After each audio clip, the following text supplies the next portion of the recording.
Mana pisab payt internet ham yo'q edi. Nazorat kuchaytirish kerak. Qayerdasan? Men qizimga juda ko'p nazorat qilardim. Qayerdasan, kim bilansan? Menga dumaloq ko'p video yo'llanardi.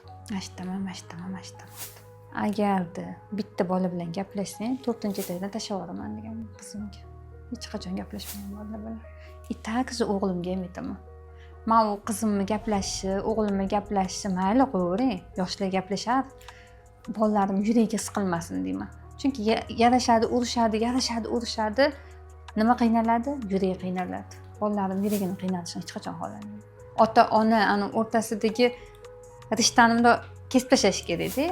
Ana qo'rquvni olib tashlash kerak. Siz o'rtoq bo'lsangiz, ular hamma gapni o'zi aytib beradi. Bugun qayerding, nima qilding, siz o'zi hammasini gapirib berishadi. Faqat o'rtoq bo'lishingiz kerak.